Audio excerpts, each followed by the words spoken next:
We start with our today's lecture. And last lecture के अंदर हम लोगों ने मेमोरेंडम ऑफ एसोसिएशन को जस्ट स्टार्ट किया था और उसी को बीच में हमने छोड़ दिया था, and this we had to finish it off today.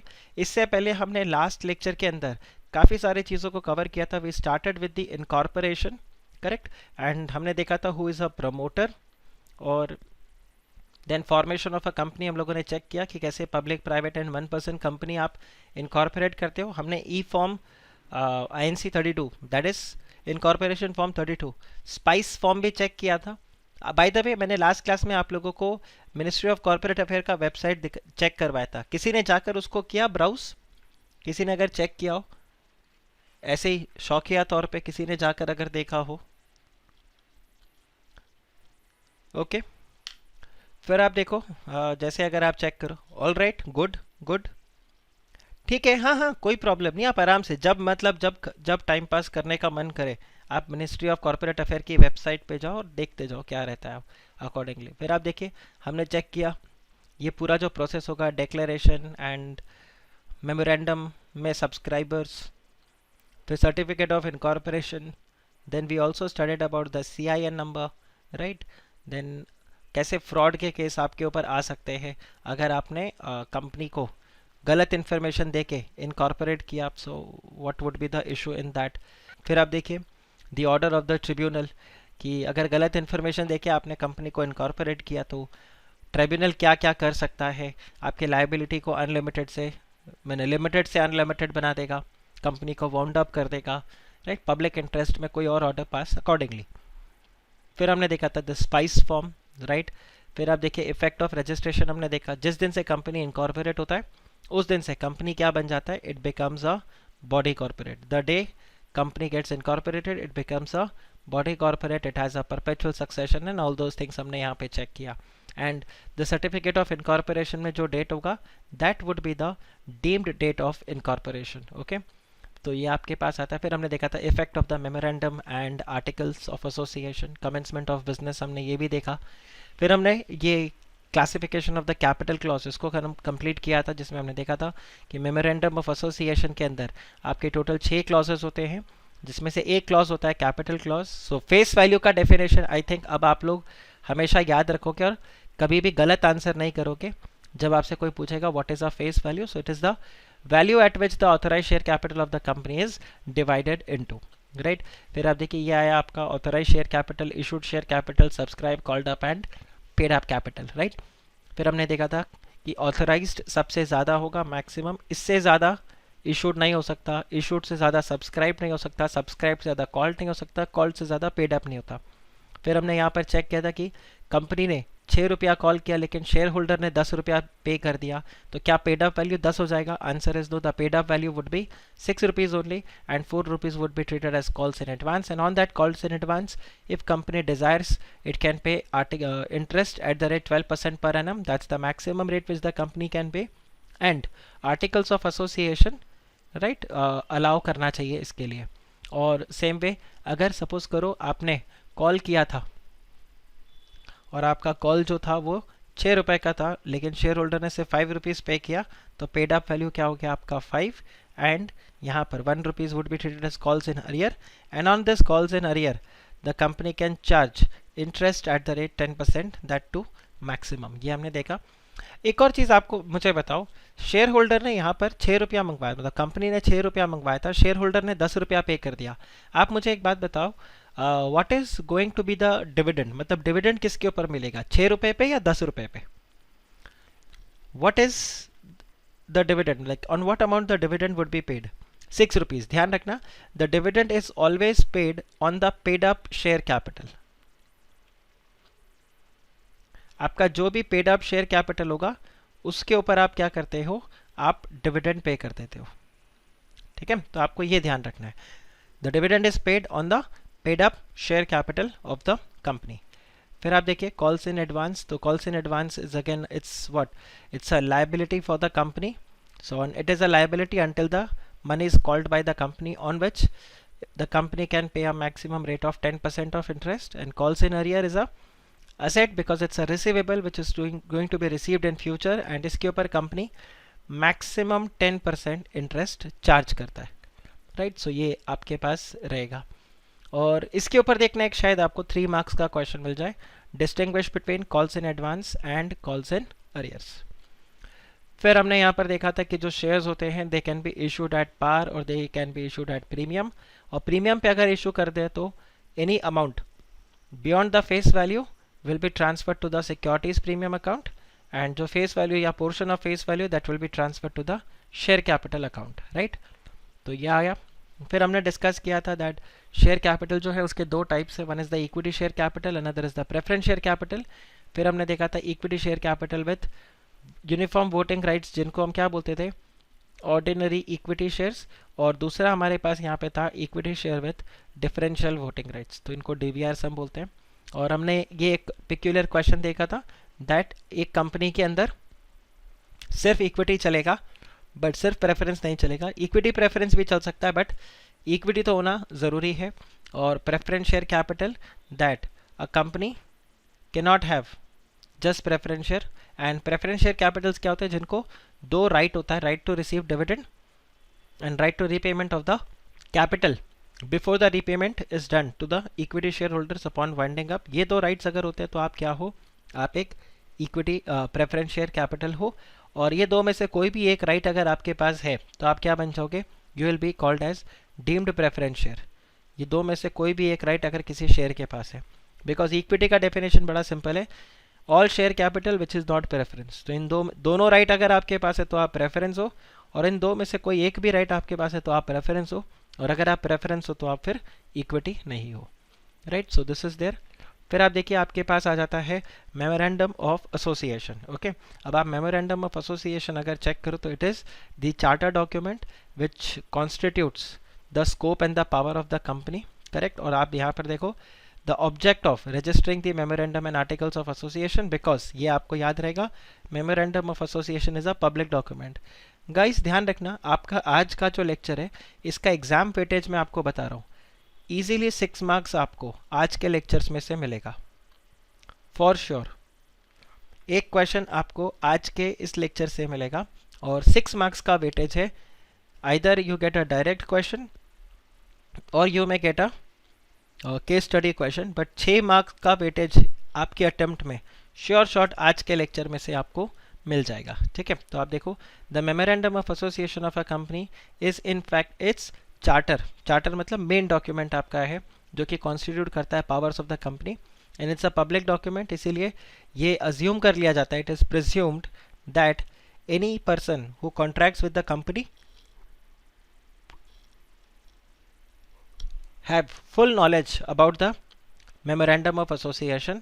और कंपनी का जो मेमोरेंडम ऑफ एसोसिएशन है वो फ्रेमवर्क सेट कर देता है, वो दायरा, वो बाउंड्री सेट कर देता है जिसके विद इन कंपनी वर्क करेगा, and a company can not supersede this boundary, वो इस बाउंड्री से ज़्यादा काम नहीं कर सकते, और इसके बियॉन्ड अगर वो जाते हैं तो वो सारे क्या बन जाएंगे, अल्ट्रा वायर्स। तो आप ध्यान रखना इसके ऊपर आपको एग्जाम में क्वेश्चन ज़रूर से मिलेगा, अल्ट्रा वायर्स ट्रांजैक्शन, ओके। फिर आप इधर देखिए हमने देखा था फॉर्मेट्स आपको दिए हुए हैं शेड्यूल 1 के अंदर, in the companies act you have table A, table B, table C, table D, table E, याद रहे तो it is fine, otherwise it's all. और आपको बताता हूँ आर्टिकल्स ऑफ एसोसिएशन का भी ऐसा ही फॉर्मेट है, वहाँ पर क्या आ जाएगा, table F, G, H, I and J, simple, it's so simple. आप देखो तो आप limited by shares, limited by guarantee, not having share capital, limited by guarantee having share capital, unlimited company and unlimited company having a share capital. याद रहे तो ठीक, otherwise कोई ऐसा कोई भारी भरकम ऐसा कोई मतलब यू नो तिगड़म सा कॉन्सेप्ट नहीं है कि आपको याद रख लिया तो मतलब कोई बादशाह का ताज पहना देगा आपको या बेगम का ताज पहना देगा कि माय गुडनेस इतना गजब का कॉन्सेप्ट आपको याद है। तो एग्जाम में भी आपसे कोई इसके बारे में पूछेगा नहीं। So if you remember it's fine, if you don't remember then also it is absolutely fine. बस आप ये पता कर लेना कि ये शेड्यूल 1 के अंदर आपको टेबल मिल जाएंगे जो आपको क्या कर देता है, फॉर्मेट्स बता देता है memorandum and articles of association के। फिर आप देखिए हम बात करते हैं कंटेंट्स। क्या हमने मेमोरेंडम और आर्टिकल्स के कंटेंट्स को डिस्कस किया था, वो जो 6 क्लॉजेस होते हैं उसको? नहीं किया, ओके। अगर हमने नहीं किया तो आप चेक करो, हम यहाँ पर अभी मेमोरेंडम ऑफ एसोसिएशन के 6 क्लॉजेस को चेक करते हैं। सो देखिए हम यहाँ पर फिर डिस्कस करते हैं 6 क्लॉजेस। तो आप ध्यान रखो, एक ओपीसी जो होगा, ओपीसी में 7 क्लॉजेस होते हैं when it comes to memorandum, और जो अदर कंपनीज है उन अदर कंपनीज में आपके पास 6 क्लॉजेस होंगे. There would be 6 clauses in the memorandum of association and there will be 7 clauses when it comes to a OPC. 6 plus 1 मतलब ये 6 जो हैं वो तो रहेंगे, प्लस एक एक्स्ट्रा क्लॉज रहता है.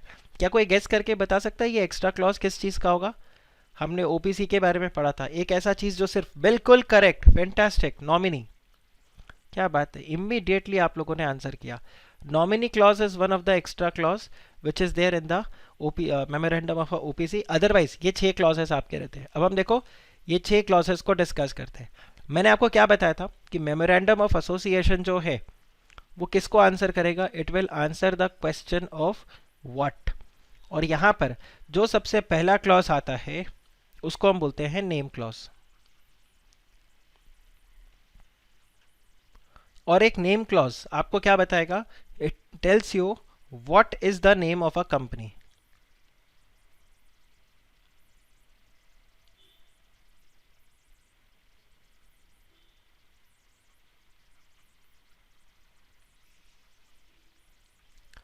दूसरा अगर आप चेक करोगे तो वो बताता है सिचुएशन क्लॉज.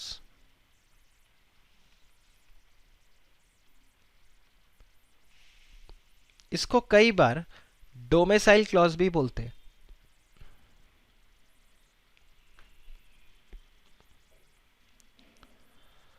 और इसके ऊपर मैंने आपको एक MCQ पूछा था लास्ट क्लास में, याद है आपको? कि डोमिसाइल क्लॉज जो होगा, what will be there in the domicile clause? The address of the company, state of the company, city of the company, district of the company.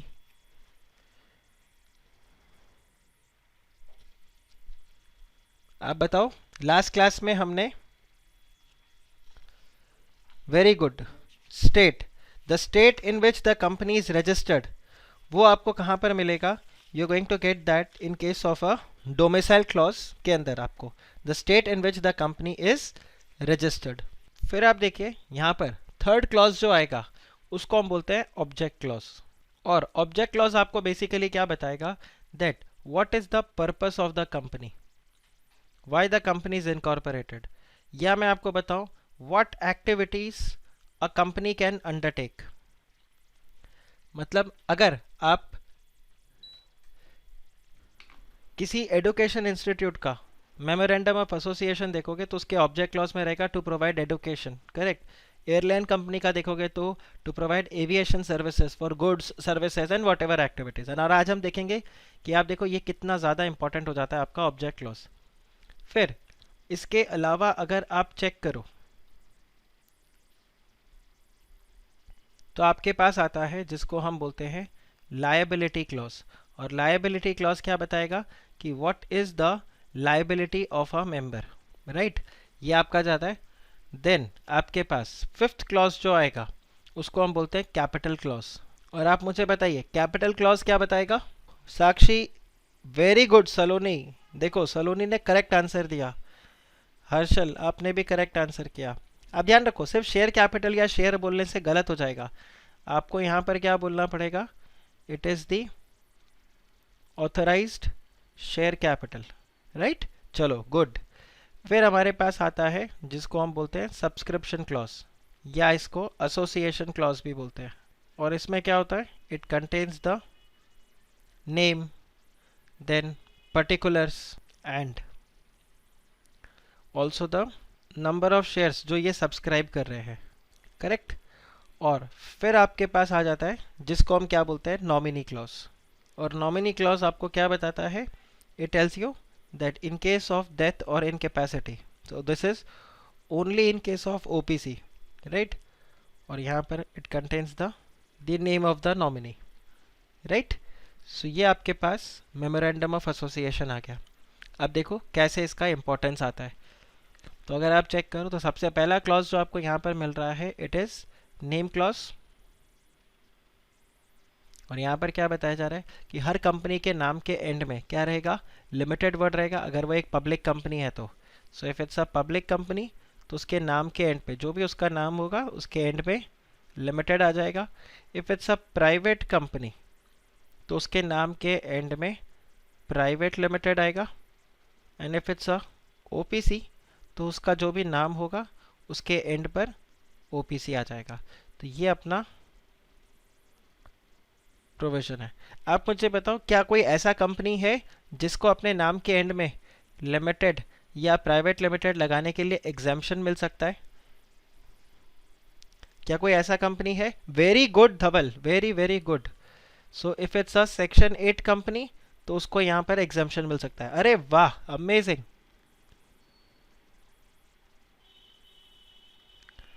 But बाकी सारे कंपनीज को ज़रूरत पड़ेगा, राइट? तो यहाँ पर वही प्रोविजन बताया आपको। फिर आप देखिए द नेम फ्रेज, अच्छा ये आप इग्नोर कर सकते हो, दिस यू कैन इग्नोर, मत पढ़ो, इग्नोर कर देना इसको, पढ़ो भी मत, कोई काम का नहीं है। Then this is fine, right? ये बेसिकली बता रहा है कि जो गवर्नमेंट कंपनी है, एक क्लैरिफिकेशन आया था 2015 में, और जिसमें क्या बताया दैट गवर्नमेंट कंपनी का नाम भी लिमिटेड वर्ड से एंड होना चाहिए, उनको कोई एग्जाम्पशन नहीं मिलेगा। ये एग्जाम्पशन सिर्फ एक सेक्शन 8 कंपनी को मिल रहा है यहाँ पे, ठीक है? फिर आप देखिए the state in which the company is registered, वो आपका क्या बन जाएगा? Registered office clause. Then the object for which the company is propose to be incorporated, तो ये आपका बन जाएगा object clause. And if any of the activities has changed which is not reflected in the name, it shall change the name line with the activities within a period of 6 months from the change of activities after complying with the provisions। अच्छा, अब इस line का क्या मतलब है? आप simply एक check करो, आपने एक कंपनी बनाया, लेट्स से ज्ञान सागर एडुकेशन प्राइवेट लिमिटेड, ये कंपनी का नाम है, ठीक है? अब आप मुझे बताओ इस कंपनी के नाम से आपको क्या लग रहा है कि ये कंपनी का ऑब्जेक्ट क्या होगा?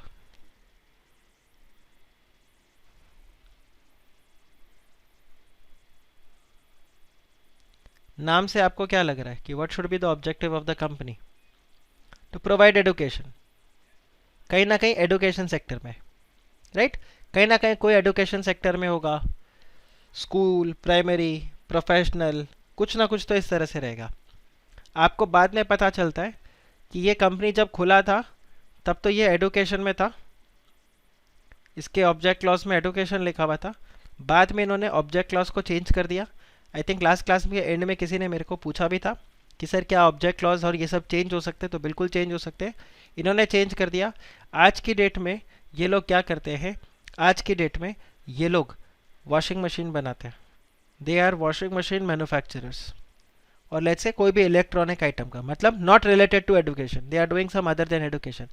तो ऐसा सिनेरियो हो जाएगा, तो गवर्नमेंट क्या बोलती है कि भाई एक काम करो, आप ये जो आपका कंपनी का नाम है, ये कंपनी के नाम को चेंज करो, बिकॉज आपका जो काम है, सी अगर आप एजुकेशन सेक्टर में अभी भी हो तो कोई प्रॉब्लम नहीं है, बट आपने एजुकेशन का काम बंद कर दिया और आज के डेट में वॉशिंग मशीन मैन्युफैक्चर करते हो, तो ये नाम क्या कर रहा है? ये नाम आपको व्हाट टू से डिविएट कर रहा है, ठीक है? आईटीसी नहीं, आईटीसी यहाँ नहीं आ सकता, आईटीसी यहाँ पर नहीं आ सकता, बिकॉज आईटीसी इज, आपको अगर पता हो तो it was imperial tobacco company, फिर ये इंडियन टबैको कंपनी हुआ। आज की डेट में आईटीसी का कोई फुल फॉर्म नहीं है, there is no full form of ITC. और काफ़ी हद तक नो फुल फॉर्म का रीज़न ये है because it is not no longer just a tobacco company, right? It is no longer just a tobacco company, इसीलिए इसका नाम यहाँ पर चेंज कर दिया और सिर्फ आईटीसी रखा हुआ है। आप देखो, आप ये चेक करो, ये आईटीसी का रिपोर्ट है ना, देखो it just says ITC, there is no full form of ITC, just ITC. यहाँ पे सिर्फ आईटीसी आईटीसी देते हैं, आप ये देखो सिर्फ आईटीसी लिखा है, कहीं पर कुछ फुल फॉर्म नहीं देते, इट्स ओनली आईटीसी दे से। So earlier ITC was Indian tobacco company. तो इस तरह से कोई सिचुएशन नहीं हो, इसके लिए कंपनी ने वो प्रोविजन रखा है। आप सब ने वो मूवी देखा होगा चुप चुप के, जब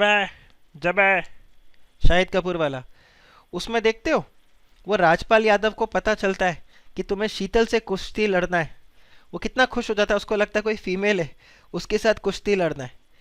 फिर जब शीतल आता है तो क्या हालत होती है उसकी, फिर वो ये नहीं बोलता कैसे अजीब लोग हो यार, हाँ, बेचारे की कितनी पिटाई होती है, वो हाँ ही नहीं भरता।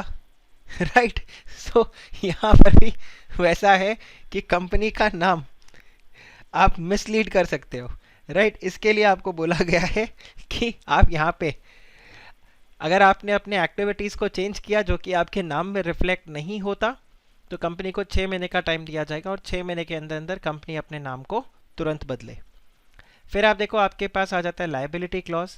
फिर वापस से वही रोना धोना, that you know a company limited by shares, तो उनका लाइबिलिटी अनपेड अमाउंट तक रहेगा। कंपनी लिमिटेड बाय गारंटी, तो जितना गारंटी उन्होंने दिया उतना रहेगा। सो ऑल दोज थिंग्स ये आपका यहाँ पर फिट रहता है। फिर आता है आपका कैपिटल क्लॉज। ये हमने अगेन डिवाइड, जो आपका कैपिटल क्लॉज है, this would be divided into the fixed number of shares. Right, और उसके आगे उनका वैल्यू गिवन होगा। करेक्ट। बट ध्यान रखना, एक कंपनी जिसका शेयर कैपिटल नहीं है, it will not have this clause. जैसे कि a company limited by guarantee not having share capital, तो वहाँ पर ये क्लॉज नहीं होगा। फिर आ जाएगा आपके पास एसोसिएशन क्लॉज, जिसमें आपका क्या आ जाएगा, सब्सक्राइबर। राइट, और सब्सक्राइबर ध्यान रखना, हर सब्सक्राइबर को एटलीस्ट एक शेयर लेना ज़रूरी है। एक शेयर तो उनको कम से कम लेना ही पड़ेगा। राइट। फिर आप देखिए, और ओपीसी के अंदर एक आपका सब नॉमिनी क्लॉज जो है वो एक अलग से आपका आ जाएगा। और ये जो मेमोरेंडम है, this must be printed divided into paragraphs, it should B numbered consecutively and it should be signed by at least 7 persons in case of a private company, और एक विटनेस भी वहाँ पर रहेगा जो यहाँ पर अपने सिग्नेचर्स को अटेस्ट करेगा। इसके अलावा ये जो सिग्नेटरीज है, मैंने आपको जैसे बताया था पर्टिकुलर्स, तो आपको उनका एड्रेस, डिस्क्रिप्शन और ऑक्यूपेशन ये सब मेंशन करना होगा। ओके। फिर आप देखो, it should be noted that, देखो company being a legal person can only subscribe through its agent. Right, जो यहाँ पर क्या करेंगे, मेमोरेंडम को साइन करेंगे। सेम वे अगर माइनर है तो माइनर की जगह उसका गार्जियन जाके साइन करता है। तो आपने जिस कंपनी का भी मेमोरेंडम ऑफ एसोसिएशन देखा, तो उसके 2 सब्सक्राइबर थे। एक सब्सक्राइबर है कंपनी और एक सब्सक्राइबर है इस कंपनी का promoter.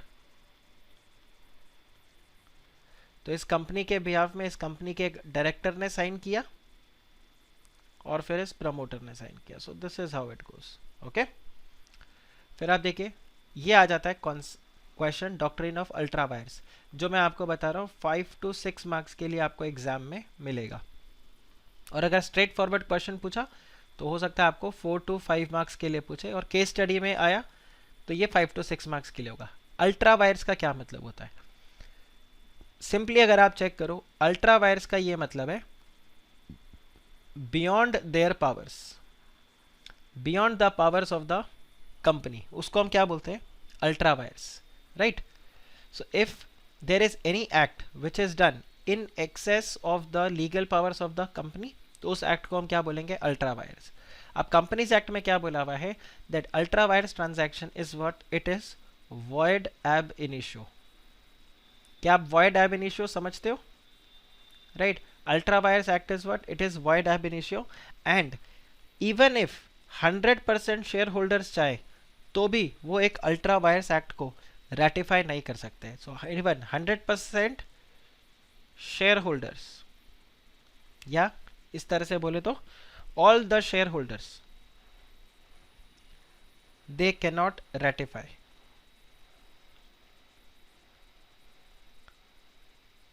They cannot ratify the act. ये आपके पास आता है। Right. So it is the fundamental rule of the company law that the objects of the company as stated in the memorandum can be departed only to the extent which is permitted by the act। ठीक है। Otherwise आप क्या करोगे, सिर्फ company मतलब जो अभी आपका कंपनी का जो भी मेमोरेंडम ऑफ एसोसिएशन है उसके विद इन आप काम करोगे। So in consequence any act done और contract made by the company which travels beyond the power not only for the directors but also for the company is wholly void and is inoperative in the law। और ध्यान रखना, even if they cannot ratify and if it is void ab initio, this means एक ultra vires act का there is no remedy, you will find no remedy for a ultra wires act and therefore it is not binding on the company, and company can also not bind the third party, even the company can not bind the third party. ये आ जाता है आपका impact. आपके case study का जो answer होगा, ये जो मैंने बताया ना 5 to 6 मार्क्स का केस स्टडी मिलेगा, उसका आपका थर्ड पैराग्राफ यही होगा। क्या? That the impact of doctrine of ultra vires is that the company can neither be sued on a ultra vires transaction nor it can sue on it. Company भी sue नहीं कर सकता। Since the memorandum is a public document, so it is open for public inspection. Therefore, one who deals with the company, or whenever a person deals with the company, it is deemed to know about the power of the company. If in spite of this you enter into this transaction which is ultra vires, you cannot enforce it against the company. So there is no legal remedy as far as the memorandum of association is concerned. So देखो एक simple जैसे यहाँ पर दिया हुआ है, if you have supplied goods or performed on the services on the contract or lent money, you cannot obtain the payment or recover the money which is lent. But if the money is advanced to the company and has not been expended, the lender may stop the company from parting it. Basically यहाँ पर क्या हो जाता है कि company को पैसे अगर मिल गए, खर्चे हो गए, वो सब हो गया, तो बेसिकली आप कुछ नहीं कर पाओगे, आप कुछ भी नहीं कर पाओगे। आप देखो ये पैराग्राफ को देखो, ये इंपॉर्टेंट है फिर आपके लिए, आपके आंसर का ये पार्ट होगा। An act which is ultra vires by the company is being void. It cannot be ratified by the shareholders. मतलब सारे के सारे शेयर होल्डर्स अगर अग्री कर देना तो भी आप उसको ratify नहीं कर पाओगे। Sometimes the act which is ultra vires can be regularized by ratifying it subsequently. For instance, if an act is ultra vires to the power of director, अब ध्यान रखो, if an act is ultra vires to the power of director, the shareholder can ratify. Correct? Ultra vires to the articles, it can be ratified. But if any act is ultra vires to the memorandum, then it cannot. It cannot. Right? So आप यहाँ पर check कर लेना, if any transaction is ultra vires to the company or a memorandum of association, उसका no remedy because it cannot be ratified. But if a transaction is ultra vires to the articles of association or the powers of director, then it can be ratified. Simple. आपको अगर एक example दूं तो आप check करो। Let's say Partha हमारे company का director है, he is one of the director. ठीक है, पार्थ को हमने भेजा कहाँ पे, लेट्स से हमने पार्थ को भेजा यूएसए, और हमने पार्थ को जाकर क्या बोला, तुम यूएसए में हमारे बिहाफ में, कंट्री के बिहाफ में कॉन्ट्रैक्ट साइन करके आओगे। पार्थ के साथ में और कौन, मालव, मालव भी चला गया। ये दोनों कंपनी के डायरेक्टर है और दोनों को हमने यूएस भेजा हमारे कंपनी के लिए कॉन्ट्रैक्ट साइन करने के लिए। ये वहाँ पर गए, इनको हमने बोला था $5 million। $5 million मतलब what does $5 million mean? 5 million is equal to how much? $50 lakh। बिल्कुल करेक्ट। तो 5 million मतलब $50 lakh। तो हमने उनको बोला था, देखो पार्थ, मालव, आपको हम अथॉरिटी दे रहे कि आप $5 million तक का कॉन्ट्रैक्ट साइन करके आओगे, $50 लाख तक का कॉन्ट्रैक्ट साइन करके आ सकते हो। और दूसरा, हमने पार्थ को यहाँ पर बोला दैट पार्थ, आप जो भी कॉन्ट्रैक्ट साइन करोगे, मतलब आप दोनों आपस में डिस्कशन करके यहाँ पे कॉन्ट्रैक्ट को साइन कर लेना, और 50 लाख तक का आपको हमने लिमिट दे दिया। राइट? पार्थ लास वेगस, ये देखो मालव अभी से यहाँ पर प्लानिंग भी चालू कर दिया कि लास वेगस चलते हैं। ध्यान रखो मालव, आपको $50 लाख मिले नहीं है, आपको सिर्फ साइन करने का अथॉरिटी दिया है कंपनी के बिहाफ में। ओके, खाली हाथ गए थे, खाली हाथ आओगे, बस कॉन्ट्रैक्ट साइन करके जाओगे। राइट? चलेगा। हाँ, इसी बहाने कम से कम यूएस तो जाने को मिल रहा है। सही बात है। अच्छा, चलिए वापस आते हैं एग्जाम्पल के ऊपर। अब हमारी कंपनी जो है वो इलेक्ट्रॉनिक्स बनाती है। हमारी कंपनी जो है इलेक्ट्रॉनिक्स बनाती है। We are a electronics manufacturer company. Now ये यूएस में गए और पार्थ और मालव जैसे लास वेगस घूम रहे थे, लास वेगस घूमते घूमते इनको एक वहाँ पर इंसान मिला, ठीक है, और इन्होंने क्या बोला, मतलब ये जो अंग्रेज था, ये अंग्रेज ने पार्थ और मालव को पूछा व्हाट डू यू डू। तो इसने बोला we manufacture electronic items, we are a director of the company, international businessman, we manufacture electronic items. इसने बोला can you manufacture electronic car for me, right, और can you manufacture car for me, या फिर India के अंदर आपके जो चाय है, Assam tea, Darjeeling tea, it is very famous, तो क्या आप नीलगिरी टी, आप मेरे को चाय सप्लाई कर दोगे क्या। पार्थ और मालव ने बोला यार कॉन्ट्रैक्ट तो अच्छा है, असम से चाय हम ले लेंगे, आनंद सर का नेटिव, मतलब नेटिव तो क्या, आनंद सर के हैं डीप रूट्स इन असम, तो एक काम करते हैं आनंद सर को हम बोलेंगे सर वहाँ से चाय आप बॉम्बे भिजवा देना, बॉम्बे से हम यूएस भेजेंगे, तो चाय पियेंगे, लाइफ मत जानी है ना, पैसा छापेंगे। और पार्थ और मालव ने कॉन्ट्रैक्ट साइन कर दिया, और कॉन्ट्रैक्ट जब साइन किया तो उन्होंने कंपनी के नाम पे ये कॉन्ट्रैक्ट साइन कर दिया दैट वी विल, हाँ पैसा ही पैसा होगा, बिल्कुल बाबू राव स्टाइल में, राइट। तो आप ये देखो, और कॉन्ट्रैक्ट किस चीज़ का साइन कर दिया, that we will also supply tea to you. अब आप सिनेरियो चेक करो क्या हुआ जब पार्थ और मालव इंडिया में आए, ठीक है। देखो जो इन्होंने इलेक्ट्रॉनिक मैन्युफैक्चरिंग के लिए कॉन्ट्रैक्ट साइन किया उसका तो कोई प्रॉब्लम नहीं, ये कॉन्ट्रैक्ट हमने इनको बोला था $5 मिलियन तक का साइन करना, इन्होंने $5 मिलियन की बजाय $8 मिलियन का कॉन्ट्रैक्ट साइन कर लिया जबकि इनको अथॉरिटी कितना था, 5 मिलियन का था। लेकिन इन्होंने बोला सर वहाँ पर जो रॉ मटेरियल्स थे वो बहुत ही ज़्यादा सस्ते भाव में मिल रहे थे, ये डिस्काउंट शायद वापस से हमें नहीं मिलता, कोविड आने वाला है इसीलिए वो सब स्टॉक निकाल रहे थे, तो हमने सर सस्ता खरीद दिया, ठीक है। ऐसा पार्थ और मालव बोल रहे हैं जब बोर्ड मीटिंग हो रहा है अपने वहाँ पे। तो आप मुझे बताओ क्या ये 5 मिलियन का 8 मिलियन अपन रेटिफाई कर सकते हैं, आंसर इज यस, क्योंकि डायरेक्टर्स के अथॉरिटी में था, डायरेक्टर्स की अथॉरिटी में था, डायरेक्टर्स को हमने बोला था $50 लाख, वो $80 लाख का एक कॉन्ट्रैक्ट करके आ गए, कोई प्रॉब्लम नहीं, हम फिर भी अग्री कर गए, ये रेटिफाई हो सकता है।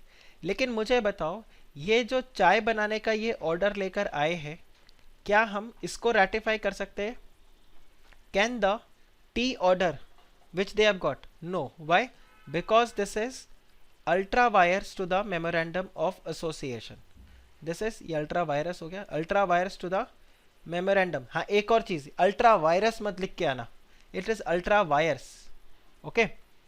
एक टेस्ट पेपर में अल्ट्रा वायरस दिखा था मेरे को, इट इज अल्ट्रा वायरस, मैं बोला ये अभी रिसेंट में एक कंपनी लॉ का टेस्ट लिया था मैंने एक बैच में, तो उन्होंने अल्ट्रा वायरस लिख दिया था, मैं बोले ये कोविड का ज्यादा असर हो गया,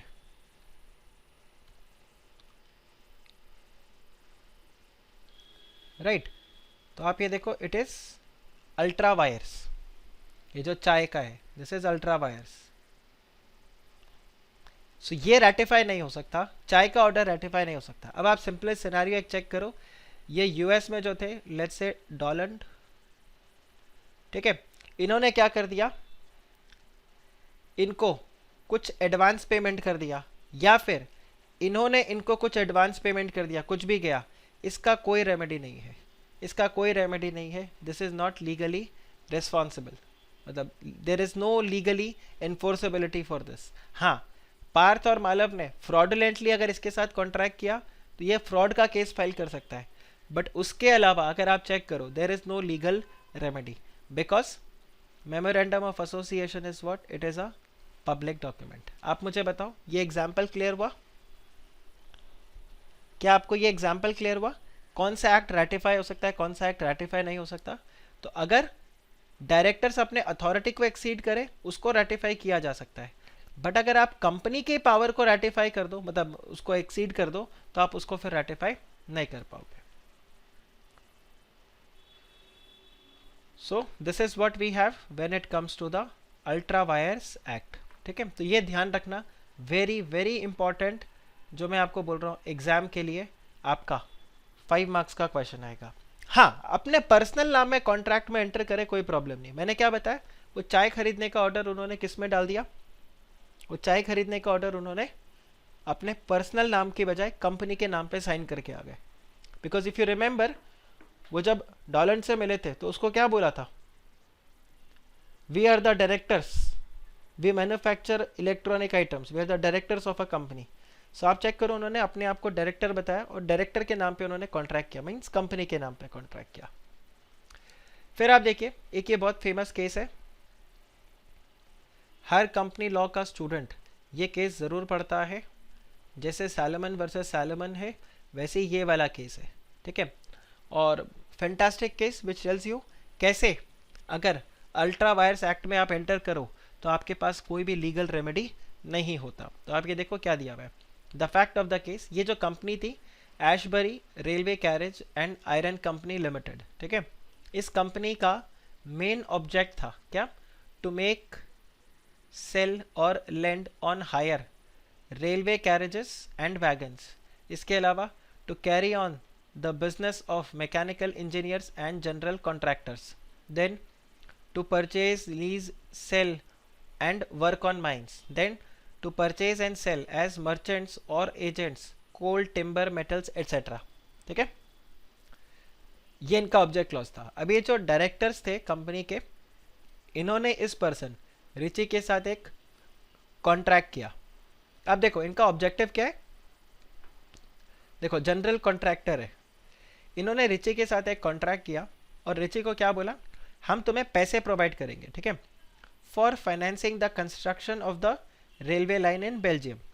अब आप सोचो, ये कंपनी खुद अगर कंस्ट्रक्शन करे रेलवे लाइन का तो कोई प्रॉब्लम नहीं है, बिकॉज ये इनका ऑब्जेक्ट क्लॉज में आता है। लेकिन इन्होंने क्या किया, इन्होंने रेलवे लाइन के कंस्ट्रक्शन के लिए पैसे फाइनेंस किए, किसको, रिची को। और बाद में जो कंपनी था, the company further ratified this act of the directors by passing a special resolution, right. The company, however, repudiated the contract as being ultra wires, ठीक है। बिल्कुल वही वाला सिनेरियो जैसे मैंने आपको अभी बताया कि पार्थ यूएस में गया और वहाँ पे जाके क्या करके आया, वो साइन करके आ गया। पार्थ और मालव चाय वाला बिजनेस साइन करके आ गए। फिर वापस जब इधर आए तो हमने बोला चलो देखो 5 लाख का आपको ऑर्डर दिया था, 50 लाख का, आपने उसको 80 लाख का ट्रांजैक्शन कर दिया। दूसरा अगर आप चेक करो, आपको इलेक्ट्रॉनिक आइटम्स के अंदर ही ट्रेड करना था और आप चाय का भी ट्रेड करके आ गए, तो भाई इसको तो हम रेटिफाई कर दिए, फॉर टाइम बिंग हमने इसको भी रेटिफाई कर दिया, चाय वाले को भी रेटिफाई कर दिया। लेकिन बाद में कंपनी में घमासान हुआ और बोला कि हम चाय का बिजनेस कैसे कर सकते हैं, इट इज़ अल्ट्रा वायर्स और हम सारे शेयर होल्डर्स। तो हमने बोला चलो ठीक है, चाय वाले कॉन्ट्रैक्ट को हम क्या कर देते हैं, कैंसिल कर देते हैं। तो ये कैंसिल कर दिया। अब हमारे एग्जाम्पल में कौन था, डॉलैंड वॉज देयर। यहाँ पर क्या हो गया, यहाँ पर रिची था, रिची को आया गुस्सा। अब आप मुझे बताओ, आपके साथ कोई कॉन्ट्रैक्ट करे, बाद में कॉन्ट्रैक्ट को कैंसिल कर दे, तो गुस्सा तो आएगा ही। रिची को आया गुस्सा और उसने क्या कर दिया, उसने बोला I will bring a action against the company and I will seek for damages of breach of contract. आप ब्रीच ऑफ कॉन्ट्रैक्ट समझते हो कि नहीं, ब्रीच ऑफ कॉन्ट्रैक्ट, राइट। तो आप ब्रीच ऑफ कॉन्ट्रैक्ट के लिए एक डैमेजेस क्लेम करोगे। अब यहाँ पर उनका जो रिची था उसका कंटेंशन क्या था कि जो कॉन्ट्रैक्ट था it is with in the meaning of this. ये देखो, जो जनरल कॉन्ट्रैक्टर वो बोल रहा है ना, कह रहे ये पैसे प्रोवाइड करना for the construction of railway line, ये भी किसके अंडर है, जनरल कॉन्ट्रैक्टर के अंदर ये आ जाता है, right. And it can be ratified and it has actually been ratified by the majority of the share holder, ऐसा रिची ने बोला। कोर्ट ने यहाँ पर क्या बोला, court held that the contract was null and void. Null and void मतलब खत्म, void ab initio. It said that the term general contractor was associated with the mechanical engineer, मतलब जो कंपनी का मेन बिजनेस है उसी के साथ में। सो इसको आप इस तरह से इंटरप्रेट नहीं कर सकते कि आप फाइनेंसिंग प्रोवाइड कर दोगे, because this is what, this is financing business, so you can not enter into financing business, right. तो जनरल कॉन्ट्रैक्टर को यहाँ पर हम ऐसे इंटरप्रेट नहीं कर सकते कि फाइनेंसिंग देना भी एक जनरल कॉन्ट्रैक्टर के काम में हो जाएगा। सो यहाँ पर फिर वो अलाउ नहीं किया गया एंड रिची के पास फिर कोई रेमेडी नहीं था, there was no legal remedy with the this person Riche, और वो डैमेजेस क्लेम नहीं कर पाया। आप मुझे बताओ, क्या अल्ट्रा वायर्स आपको समझ में आया? राइट, ये slide again super duper important, that an ultra vires contract can never be binding on the company, it can not become intra wires. Intra wires का क्या मतलब होता है? इंट्रा वायर्स जो रेटिफाई किया जा सकता है, तो ये जो मैंने आपको बताया ना, इसको हम बोल सकते हैं इंट्रा वायर्स। तो इंट्रा वायर्स तो हो सकता है, बट अल्ट्रा वायर्स कभी भी नहीं हो सकता। It can not be made intra vires by the reason of estoppel. Estoppel याद है? आपने बोला तो आप अब पीछे डिनाई नहीं कर सकते, right? Acquiescence, lapse of time, delay, ratification, कुछ भी नहीं, किसी भी तरीके से आप इसको रेटिफाई नहीं कर सकते। Then the whole provision regarding the doctrine of ultra wires can be summed up as when an act is performed when which even though is legal itself, but if it is not authorized by the object clause of the company, it will be what it will be called as ultra wires and it will be null and void. आप ये language बिल्कुल ध्यान रखोगे। then एक ultra wires act अगर हो गया, it cannot be ratified even if anonymous consent, unanimous consent if all the shareholders is achieved। unanimous मतलब 100% कंसेंट आपको मिल जाता है। But an ultra wire act which is ultra vires the directors but which is intra vires the company, it can B ratified by the members of the company through a resolution which is passed at the general meeting, and if an act is ultra wires the articles, it can again be ratified by altering the articles by the special resolution at the general meeting। तो ये दो में ratification हो सकता है, ये दो में ratification नहीं हो पाएगा। आप बताइए, क्या ये आपको समझा? ओके, नेक्स्ट फिर आपके पास आ जाता है something called as articles of association. So articles of association basically क्या है? ये आपके कंपनी का रूल्स है, रूल बुक। तो आप कोई भी एक्टिविटी करोगे वो इसके थ्रू जाएगा। So the articles of association of a company are its rules and regulations which are framed to manage its internal affair. ठीक है? So just like memorandum contains the fundamental conditions which the company is allowed to be incorporated, articles are the internal regulations of a company। ठीक है? तो आप ये देखो, the articles play a subsidiary role to the memorandum, very very important। The articles play a subsidiary role to the memorandum of association। ठीक है? So सबसे ऊपर आपके पास कंपनीज एक्ट होगा, कंपनीज एक्ट से नीचे आपके पास आएगा मेमोरेंडम ऑफ एसोसिएशन, और इसका सबऑर्डिनेट होगा आर्टिकल्स ऑफ एसोसिएशन। अब इसका मतलब क्या है कि एक्ट जो है वो आर्टिकल्स और मेमोरेंडम दोनों को सुपरसीड कर सकता है। मेमोरेंडम आर्टिकल्स को सुपरसीड कर सकता है but it can not supersede the companies act, इसके बियॉन्ड नहीं जा सकता। और आर्टिकल्स तो बिल्कुल बेचारा लास्ट है, इन दोनों के ऊपर नहीं जा सकता। इफ़ यू रिमेंबर, मैंने आपको ये लेक्चर के स्टार्ट में भी बताया था, याद है? चंपक चाचा, this is Jethalal and this is Tappu. आप बताओ, दिस इज क्लियर? अब ध्यान रखना, आपने अगर तारक मेहता ध्यान से देखा है तो वहां पर कई बार ऐसा होता है कि टप्पू जो बोलता है वो ये चंपक चाचा मान जाते हैं, यस और नो? या चंपक चाचा कई बार टप्पू को बोलते तुम खुद देख लो। होता है कि नहीं होता ऐसा? वो खुद कुछ नहीं बोलते, वो टप्पू को बोल देते हैं। तो आप ध्यान रखना, कई बार जब आप कंपनीज एक्ट को पढ़ोगे वहां पर ऐसे दिया हुआ रहेगा, as per the articles of association, as per the articles of association, इस तरह से रहेगा। या वो वर्ड इस तरह से यूज करेंगे, if authorised by the articles of association, या फिर वो ऐसा वर्ड यूज करेंगे, unless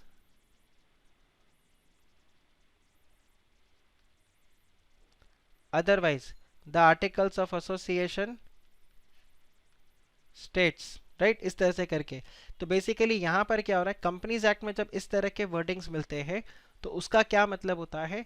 it means the articles of association can contain anything which is beyond the act also. जैसे एक्ट बोलता है यस, और अगर ये सेंटेंस यूज करके बोलता है यस, तो आप ध्यान रखना आर्टिकल्स चाहे तो उसको नो भी बोल सकता है कि देखो वैसे तो कंपनीज एक्ट यस बोल रहे हैं but we will say no. आपको चेक कराओ ऐसा एक एग्जाम्पल, आप ये देखो, यहाँ पर आपको एक टर्म मिलेगा, ये देखो, ये लाइन आपको दिख रहा है, unless the articles of the company otherwise provide, दिख रहा है ये लाइन? ये बेसिकली बात कर रहा है राइट इशू के लिए, फर्दर इशू। तो राइट इशू में बेसिकली क्या होता है कि अगर सपोज करो केवल सलोनी, ऋतिक, मुस्कान, धवल, यश, आप सब मेरे कंपनी के शेयर होल्डर्स हो, तो मैंने सबसे पहले आपको शेयर्स इशू किया, अब मैं वापस से शेयर्स इशू करना चाहता हूँ, तो मुझे सबसे पहले आप लोगों को पूछना पड़ेगा कि यश, धवल, मुस्कान, ऋतिक, सलोनी, केवल, क्या आप लोग मेरे कंपनी के शेयर्स लोगे क्या? ठीक है, मैं आप लोग ऑलरेडी मेरे कंपनी के शेयर होल्डर्स हो, मुझे और पैसों की ज़रूरत है, तो क्या आप मेरे से शेयर्स लोगे क्या? अगर आप मना करोगे तो मैं किसी और के पास जाऊंगा, या फिर अगर आप लोग मेरे को परमिशन दे दो तो मैं स्ट्रेट अवे किसी और के पास जाके उनसे शेयर्स इशू करवा दूंगा। ठीक है, अच्छा, जब मैं आप लोगों को ये ऑफर करता हूँ, जैसे मैंने बोला यश, धवल, मुस्कान, ऋतिक, सलोनी, केवल, क्या आप मेरे कंपनी के शेयर्स लोगे क्या, तो मैं क्या करता हूँ, आपको एक लेटर ऑफ ऑफर भी देता हूँ। ठीक है, लेटर ऑफ ऑफर में आपको देता हूँ, जिसमें आप साइन करके अगर यस दे दोगे तो मैं आपको शेयर्स अलॉट कर दूंगा। अब ये जो लेटर ऑफ ऑफर है, यश आप चाहो तो आप क्या बोल सकते हो, मुझे नहीं चाहिए, ये एक काम करो साक्षी को दे दो। ठीक है, तो आप अपना क्या करते हो, लेटर ऑफ ऑफर साक्षी को दे देते हो। नाउ अगर साक्षी कंपनी में अप्लाई करे तो मेरे को साक्षी को शेयर्स देने पड़ेंगे। साक्षी क्या बोलेगी कि देखो, मैं आपकी कंपनी की एग्जिस्टिंग शेयर होल्डर नहीं हूँ, लेकिन आपने एक लेटर ऑफ ऑफर यश को दिया था फर्दर शेयर्स इशू के करते टाइम, यश ने वो लेटर ऑफ ऑफर मुझे दे दिया तो मैं अप्लाई कर रही हूँ।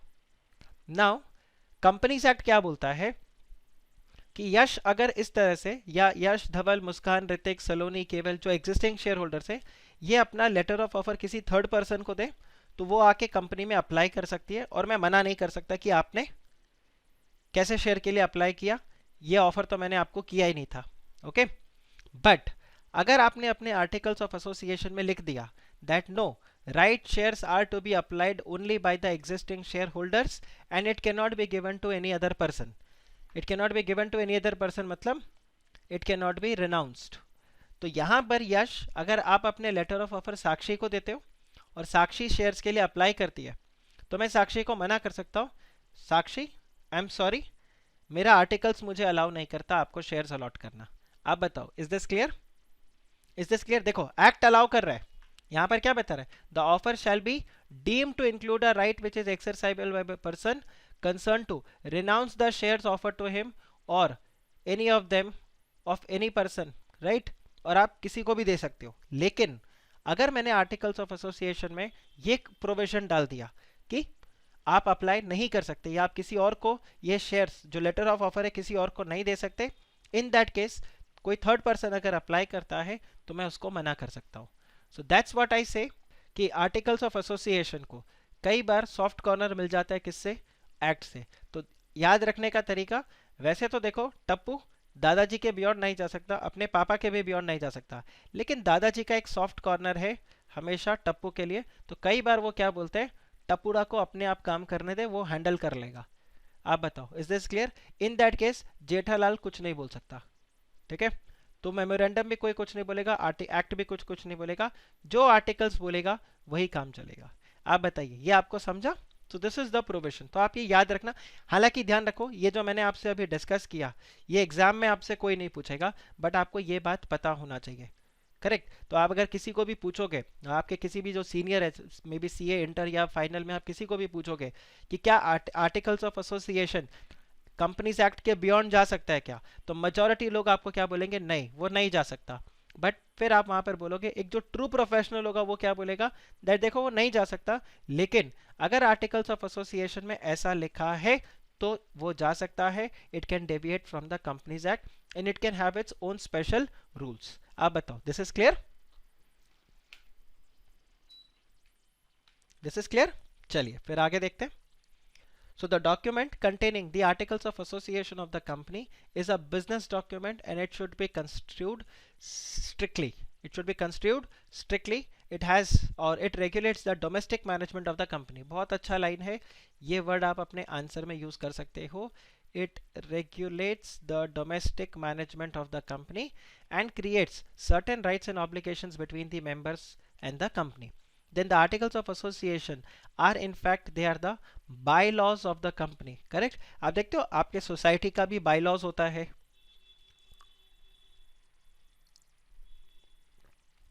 राइट? तो क्या होता है, सोसाइटी के जो बायलॉज है basically they are the rules according to which the director and the other officers are required to be perform their functions as regard to the management of the company, its accounts and audit everything. तो आप ध्यान रखना, अगर आप bylaws को supersede कर जाते हो तो क्या आप उसको अलाउ कर सकते हो? Answer is yes. तो उस वाले एग्जाम्पल में अगर आप चेक करो, हालांकि आर्टिकल्स ऑफ एसोसिएशन बोलता है कि आप अपना जो लेटर ऑफ ऑफर है राइट इशू के लिए किसी और को नहीं दे सकते, फिर भी साक्षी अप्लाई करने को आती है, तो क्या हम उसको रेटिफाई कर सकते हैं? क्या हम सब मिलकर साक्षी को शेयर्स अलॉट कर सकते हैं? Answer is yes. व्हाई? क्योंकि ये इंट्रा वायर्स हो गया जो हमने यहां पर चेक किया था, इट इज इंट्रा वायर्स. तो आप स्पेशल रेजोल्यूशन पास करके उसको अप्रूव कर सकते हो, लेकिन अल्ट्रा वायर्स हो गया तो देयर इज अ प्रॉब्लम. फिर आप देखिए section 5 of the companies act, it seeks to provide the content and the model of the articles. So इसके अंदर क्या क्या रहेगा आप देखो, it contains the regulations of the company, correct? इसके अलावा कोई भी और अगर मैटर्स है तो वो सब यहाँ आपके इंक्लूड हो जाते हैं. Then it also contains the provisions of entrenchment. ये वैसे ज़्यादातर एग्जीक्यूटिव मतलब आपका जो सी ए इंटर है, ये वहाँ के लिए एक बहुत इंपॉर्टेंट क्वेश्चन बनता है, provision of entrenchment. But nevertheless आपके अटेम्प्ट में भी मतलब at foundation level also they may ask you the question on the provision of entrenchment. देखो प्रोविजन ऑफ एंट्रेंचमेंट का क्या मतलब है, आप अपने आर्टिकल्स ऑफ एसोसिएशन के अंदर कोई ऐसे प्रोविजन को डाल सकते हो. Entrenchment provision is basically a more strict provision to protect something. To protect something you can have a more strict provision, उसको हम क्या बोलते हैं? Provision of entrenchment. तो उसमें क्या आ जाता है कि देखो कंपनीज एक्ट बोलता है स्पेशल रेजोल्यूशन पास करना है, आप अपने आर्टिकल्स में एंट्रेंचमेंट प्रोविजन डाल के वहां पे क्या बोल सकते हो? स्पेशल रेजोल्यूशन नहीं चाहिए, 90% का अप्रूवल चाहिए. अच्छा, क्या मैंने आपसे OR ordinary resolution special resolution discuss किया? मैं एसआर वर्ड यूज तो कर रहा हूं बट आप उसको समझ पाओगे? क्या मैंने बताया एक कंपनी में रेजोल्यूशन कैसे पास होता है? नहीं, आपको नहीं बताया. चलिए तो मैं पहले आपको ये समझा देता हूं.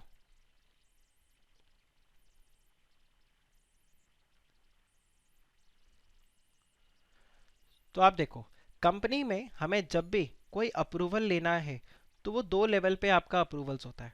मतलब कंपनी के विद इन वैसे तो एनसीएलटी, रीजनल डायरेक्टर, इन सब के अप्रूवल चाहिए होते हैं, बट कंपनी के विद इन अगर आप अप्रूवल देखो तो 2 तरीके का अप्रूवल होता है. एक होता है at board of director approval, ठीक है? तो इसके लिए आप क्या पास करते हो? आप पास करते हो बोर्ड रेजोल्यूशन. और ये बोर्ड रेजोल्यूशन आप कहाँ पर पास करते हो? In the board of directors meeting, जिसको हम बोर्ड मीटिंग बोलते हैं. तो जब आप बोर्ड मीटिंग करते हो उसमें आप बोर्ड रेजोल्यूशन पास कर देते हो. दूसरा, शेयर होल्डर लेवल पे, ठीक है? शेयर होल्डर लेवल पर भी आप अप्रूवल लेते हो, और शेयर होल्डर लेवल पे 2 तरीके का आप अप्रूवल लेते हो. एक होता है जिसको हम बोलते हैं ऑर्डिनरी रेजोल्यूशन, और एक होता है जिसको हम बोलते हैं स्पेशल रेजोल्यूशन. इसको हम बोलते हैं बीआर, राइट? कुछ चीज़ों के लिए ऑर्डिनरी रेजोल्यूशन चाहिए और कुछ चीज़ों के लिए स्पेशल रेजोल्यूशन चाहिए. किसके लिए ओआर, किसके लिए बीआर? इसके लिए आपको किसको रेफर करना पड़ेगा?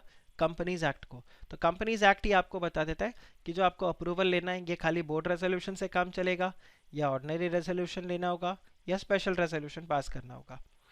ऑर्डिनरी रेजोल्यूशन का मतलब क्या होता है? इसको हम बोलते हैं सिंपल मेजॉरिटी.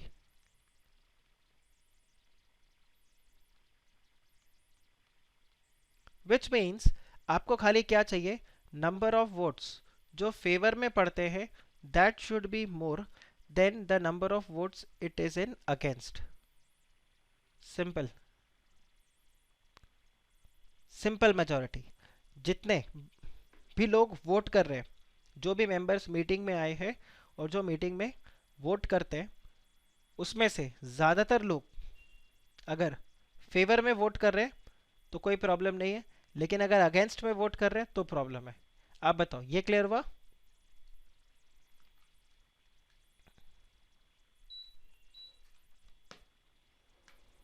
राइट। अब अगर हम चेक करें दूसरा स्पेशल रेजोल्यूशन, तो स्पेशल रेजोल्यूशन में क्या होता है दैट यहां पर आपको 3/4 अप्रूवल चाहिए।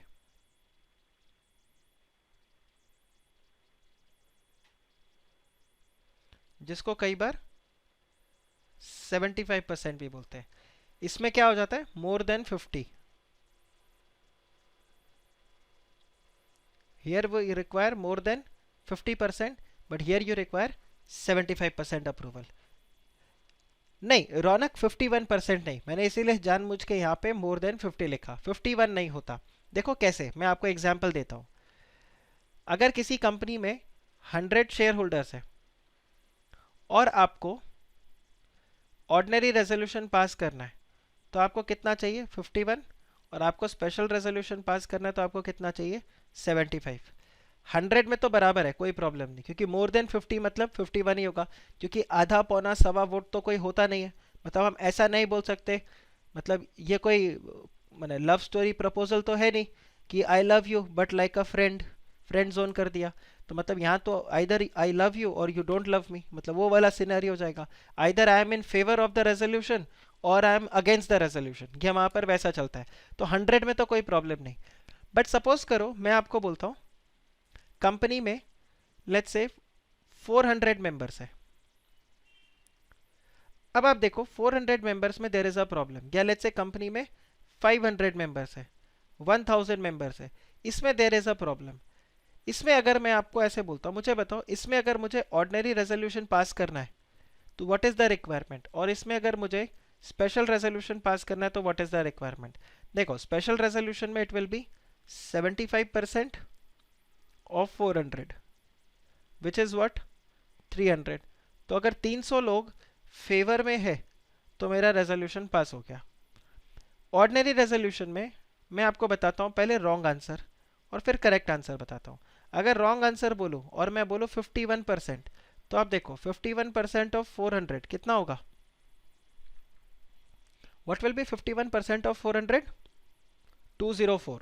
सो टेक्निकली अगर आप 51% करते हो तो 204 लोग अगर फेवर में वोट करेंगे तो ही रेजोल्यूशन पास होगा।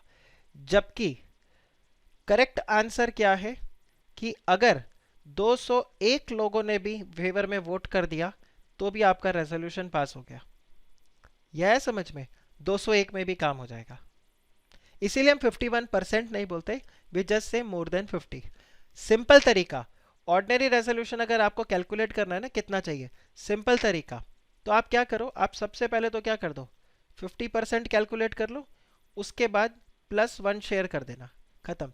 तो अगर मैं आपको बोलूँ किसी कंपनी में 700 है तो आप क्या करोगे, तो सिंपली ऐसे लो 700 का 50% विच इज व्हाट 350, प्लस इसमें एक शेयर को आप ऐड कर दो। So you say we require a minimum of 351 shares. इतना अगर अप्रूवल मिल जाए तो काम खत्म। परफेक्ट परफेक्ट रौनक, अप्रोच समझ में आया आपको, दिस इज क्लियर। चलो फिर एक काम करता हूँ, इसमें एक ट्विस्ट डाल के आपसे एक और क्वेश्चन पूछता हूँ। तो ये this will be the last nail over the coffin. Sir वो +1 क्यों, देखो अगर आप 50, हमें क्या चाहिए, we need more than 50, yes और नो, केवल आप बताओ ये है कि नहीं, हमें चाहिए मोर देन 50। अब 50% 350 पे आ गया, इसके बाद एक शेयर भी अगर एक्स्ट्रा हो गया तो आपके लिए मेजोरिटी हो गया कि नहीं, बिकॉज +1, देखो 50% is equal +1 makes it majority, this +1 will make majority, right. अब आप देखो मैं आपको एक क्वेश्चन देता हूँ, बिल्कुल शांति से इसका आंसर करना। हालांकि मैं आपसे करेक्ट आंसर एक्सपेक्ट नहीं कर रहा बिकॉज ये फिलहाल आपके फाउंडेशन लेवल का क्वेश्चन है भी नहीं, बट सिंस हम थोड़े से हाई लेवल की पढ़ाई करते हैं और आप पढ़ते भी वैसे हो, तो एक काम करते हैं, इस क्वेश्चन को मैं इस तरह से देता हूँ। एक कंपनी में टोटल 1000 मेंबर्स है, इन 1000 मेंबर्स में से 900 मेंबर्स है जो बेसिकली शेयर होल्डर की मीटिंग में अटेंड करने को आए, ठीक है। और जब वोटिंग की बारी आई तो इसमें से 850 मेंबर्स ने ही वोट किया, आप सीक्वेंस समझे? कंपनी में टोटल 100 शेयर होल्डर्स है, उसमें से 900 लोग थे जो मीटिंग को अटेंड कर रहे हैं, और जब वोटिंग करने का बारी आया तो खाली 850 लोगों ने वोट किया। ये 50 लोग पता नहीं किधर घूमने फिरने निकल गए थे, सो गए थे, क्या तो हुआ था। आप मुझे बताओ, जब आपको ऑर्डिनरी रेजोल्यूशन पास करना है और स्पेशल रेजोल्यूशन पास करना है, तो what will be the requirement? अगर ओआर पास करना है तो आपको कितने शेयर्स का अप्रूवल चाहिए, मतलब कितने लोगों का अप्रूवल चाहिए, और इधर कितने लोगों का। और आप ध्यान रखना, वन मतलब एक जने के पास एक ही शेयर है। मैं आपको 2 मिनट का टाइम देता हूं, आप सोचो। तो मेरे पास एक आंसर आया है 501 एंड 750। ओके, एक आंसर मेरे पास आया है 436 एंड 638, और एक आंसर मेरे पास आया है 426, अच्छा एक आया है 451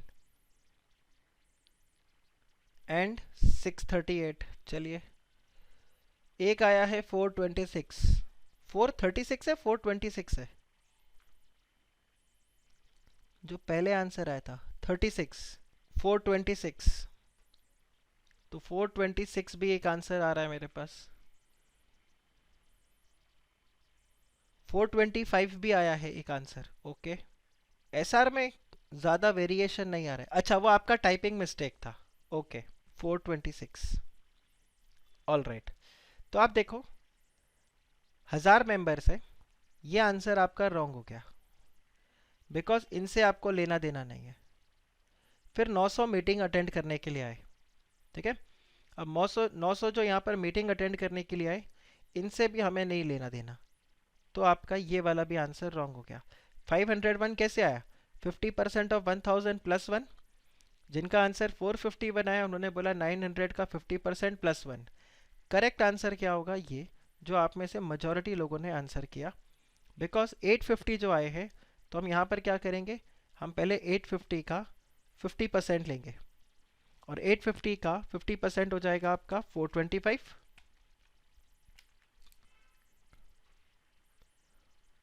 और 425 में प्लस 1 हम ऐड कर देंगे, तो ये हो गया 426। तो अगर 426 फेवर में वोट कर रहे हैं तो हम बोल देंगे ordinary resolution is passed. Special resolution के लिए क्या हो जाएगा? 850 और उसका 75%, विच इज 637.5 आ गया, जिसको कि हम राउंड ऑफ करेंगे और हम बोल देंगे 638। ये अगर फेवर में वोट करते हैं तो हम बोलेंगे स्पेशल रेजोल्यूशन इज पास्ड। हाँ बिल्कुल रौनक, वो 1000 मेंबर्स पार्ट है, बट आप एक चीज देखो, वो 1000 मेंबर्स ने वोट नहीं किया। जिन्होंने वोट किया हम सिर्फ उनको कंसिडर करते हैं। सो जब हम बात करते हैं number of shares is resolution, so those who voted in favour, those who voted against, 75% should have voted in favour. तो वर्ड क्या यूज होता है बार बार? Voted. So those who have not voted, they are excluded. अगर कोई share holder है जिसने वोट नहीं किया, तो उसको हम यहां पर एक्सक्लूड कर देते हैं।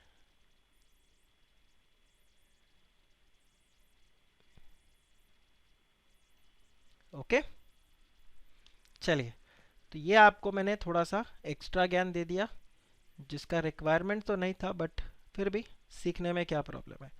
अब हम वापस आ जाते हैं एंट्रेंचमेंट प्रोविजन के लिए।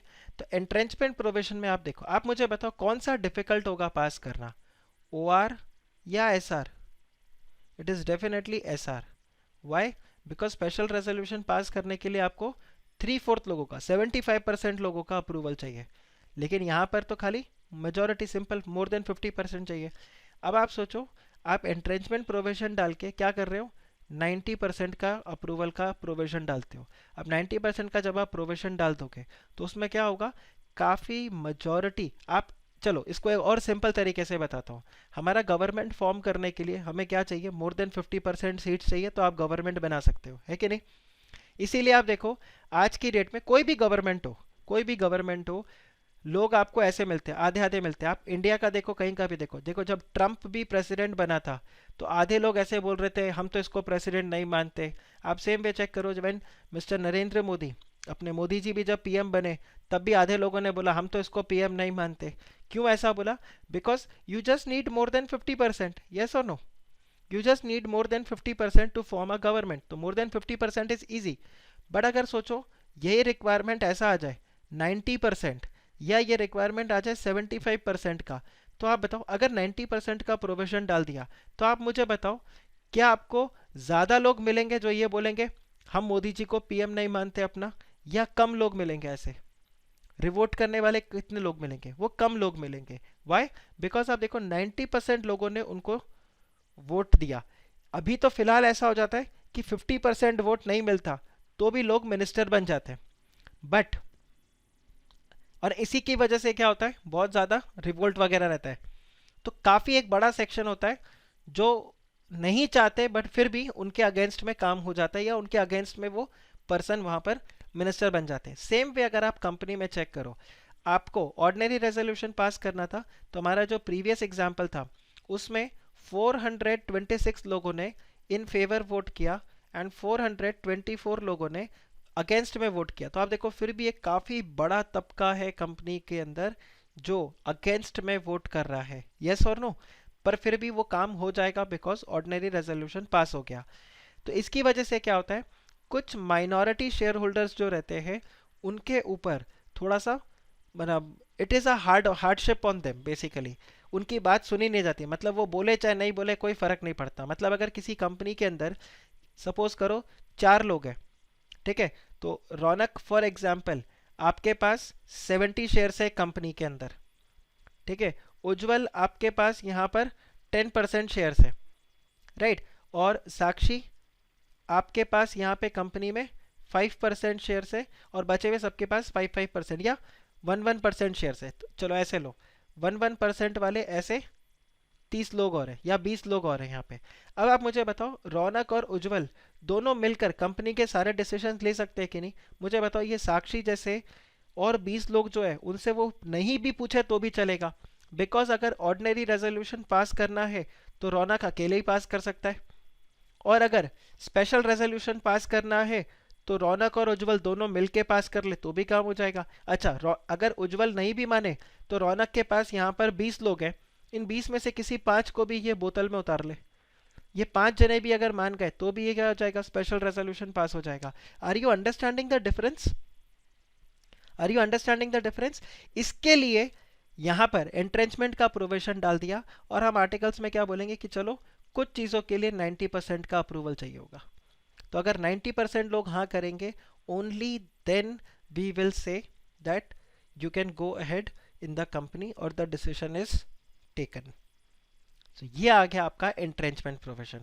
So the articles may contain the provisions for entrenchment to protect something to effect that a specified provision of the articles may be altered only if the conditions or procedures that are more restrictive than those applicable in case of special resolution are met or complied with. तो आपको articles में अगर कोई भी changes करने हैं तो उसके लिए नॉर्मली आपको क्या पास करना पड़ता है, स्पेशल रेजोल्यूशन। लेकिन यहाँ पर वो क्या बोलेगा, स्पेशल नहीं, आपको 90% अप्रूवल चाहिए, मोर रेस्ट्रिक्टिव आप 80 बोल सकते हो। ये आ जाता है एंट्रेंचमेंट का provision.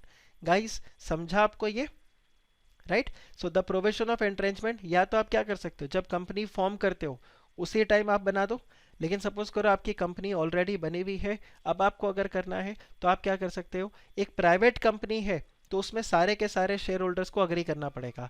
So it can also be brought in by the amendment in the articles which is agreed by all the members of the company in case of a private company and by special resolution in case of a public company. Okay, अब entrenchment का provision हो गया, तो अब यहाँ पे देखो where the articles contain the provisions of entrenchment whether made on the formation और by amendment the company shall give notice to the registrar such provision in such form as may be prescribe. फिर आपको further बताना पड़ेगा registrar को कि हमने entrenchment provisions अपने articles of association में डाल दिया है। आप बताओ, is this clear?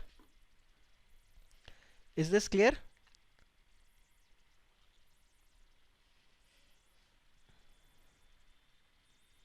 Okay, then forms of article, ये मैंने आपको ऑलरेडी बताया था, F, G, H, I and J, ये आपके शेड्यूल 1 के अंदर मिलेंगे।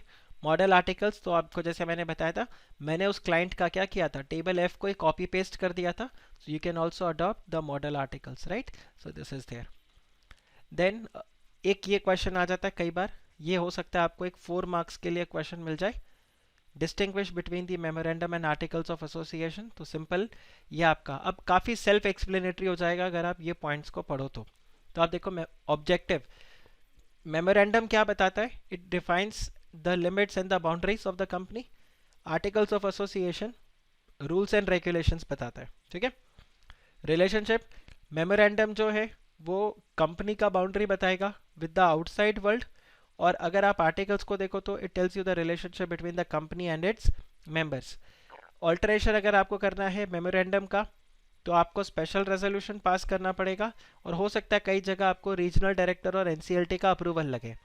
बट आर्टिकल्स ऑफ एसोसिएशन को ऑल्टर करना है तो आपको सिंपली स्पेशल रेजोल्यूशन पास करना है और आपका काम हो जाएगा।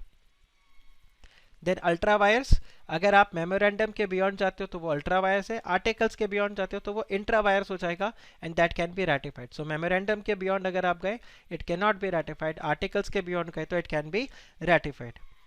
और यहाँ पर यश ने एक क्वेश्चन पूछा, but if entrenchment provision is not mention then SR will be, yes, then it will be SR, only special resolution. तो जैसे आप चेक करो, अगर आपको आपके आर्टिकल्स ऑफ एसोसिएशन को ऑल्टर करना है तो आपको क्या करना पड़ेगा? 75% approval, that is special resolution is to be passed, okay, simply. लेकिन अगर आपने एंट्रेंचमेंट का प्रोविजन डाल दिया तो फिर हो सकता है आपको 90% का अप्रूवल चाहिए, लेकिन अगर एंट्रेंचमेंट का प्रोविजन नहीं है तो आपको सिर्फ यही प्रोविजन डालना होगा। जैसे मेरा क्लाइंट का मैंने आपको आर्टिकल्स ऑफ एसोसिएशन दिखाया, उसमें मैंने कोई भी एंट्रेंचमेंट का प्रोविजन नहीं डाला, तो आज की डेट में उनको अगर कोई भी आर्टिकल्स ऑफ एसोसिएशन के अंदर कोई भी चेंजेस करने तो with 75% approval they can do that. आप बताओ, इज दिस क्लियर? ओके, फिर एक आ जाता है doctrine of indoor management. This is another important question for your exam, another important question for your exam. और इसमें आप देखो क्या दिया हुआ है, डॉक्ट्रिन ऑफ कंस्ट्रक्टिव नोटिस। जैसे हमने क्या बताया था कि ये जो आपका है memorandum and articles of association जो है, ये क्या है? दोनों पब्लिक डॉक्यूमेंट है, यस और नो?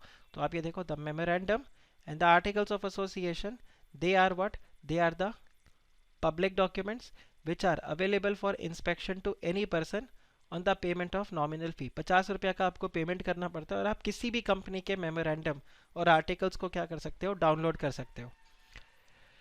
सो यहाँ पर वो बताया हुआ है कि अब that is why it is the duty of every person dealing with the company to inspect the documents and make sure that कि it confirms with their provisions, right? And when a person reads them, वो पूरा उसको अच्छे से समझ लें। It will be presumed कि कोई भी कंपनी के साथ अगर काम कर रहा है तो एक्चुअल में उसने चाहे पढ़ा चाहे नहीं पढ़ा, इट विल बी प्रिज्यूम्ड कि उसने पूरा इसको पढ़ के रखा हुआ है। And this is a kind of constructive notice. इसको हम क्या बोलते हैं? डॉक्ट्रिन ऑफ कंस्ट्रक्टिव नोटिस, कि आपको पता होना चाहिए। इंडोर मैनेजमेंट जो है वो इसका उल्टा है, ठीक है? कंस्ट्रक्टिव नोटिस यही था that it is presumed that he has red, ये वही सेम पॉइंट आ गया आपका, तो इसको मैं रिपीट नहीं कर रहा हूँ। बट अगर आप इंडोर मैनेजमेंट का बात करोगे, इट इज ओपोजिट। तो आप ये देखो, this is the exception to the doctrine of constructive notice. इसमें क्या मतलब होता है कि जो आउटसाइडर है, आपको इंटरनल अफेयर्स के बारे में पता हो ये जरूरी नहीं है, right? The doctrine of constructive notice does not in और in no sense means that, ये देखो ये इंटरनल मैनेजमेंट का मतलब है, डॉक्ट्रिन ऑफ इंडोर मैनेजमेंट का, that the outsiders are deemed to have the notice of the internal affairs of the company। ऐसा नहीं है, it does not mean this, it does not mean this। doctrine of indoor management का यही मतलब है that the outsiders are not deemed to have the notice of the internal affairs of the company। तो उससे आप ये expect नहीं कर सकते कि आर्टिकल मतलब इंटरनल अफेयर्स के बारे में भी उसको पता हो, और अगर कंपनी के अंदर कोई इंटरनल अफेयर्स में इरेगुलरिटी हुआ तो ये क्या करेगा? थर्ड पर्सन को प्रोटेक्ट करेगा, और कैसे प्रोटेक्ट करेगा थर्ड पर्सन को?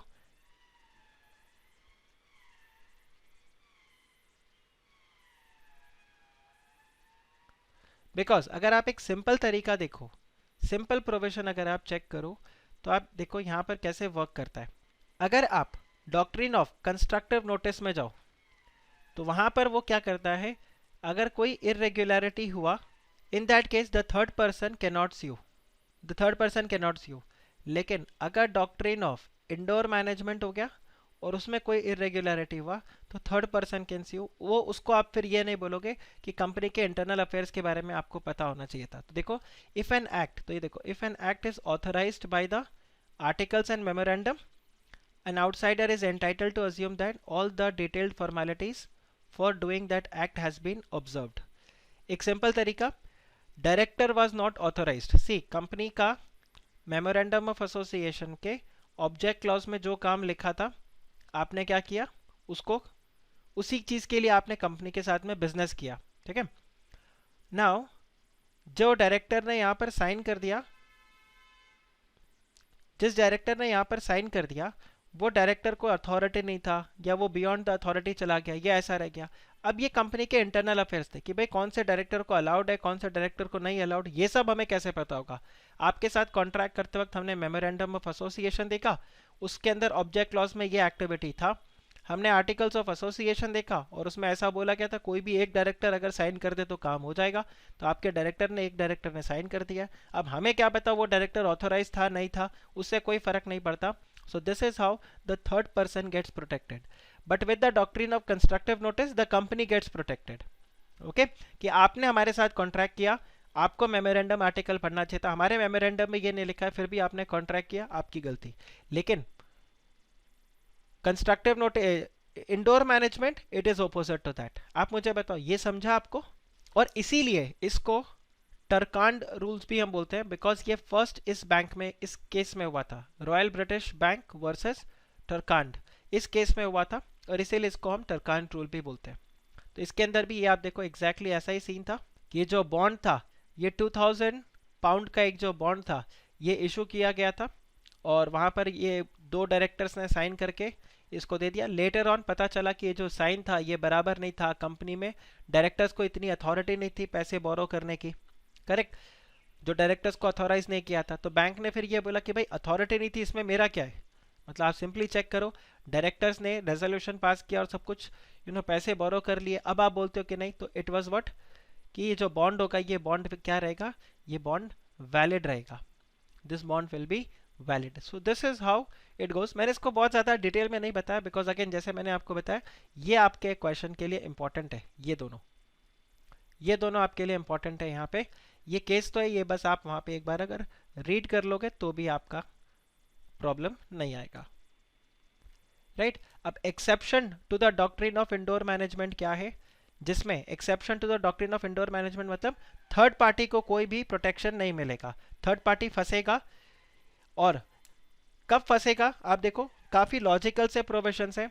अगर आपके पास एक्चुअल या कंस्ट्रक्टिव नॉलेज था इरेग्युलरिटी का, आपको पता था ये पर्सन ऑथराइज्ड नहीं है, फिर भी आपने उस पर्सन के साथ कॉन्ट्रैक्ट किया, तो इन दैट केस ये आपका क्या हो जाएगा, ये आपकी गलती है। आपको पता था फिर भी आपने इस तरह से किया, फिर तो जानबूझ के हुआ ना।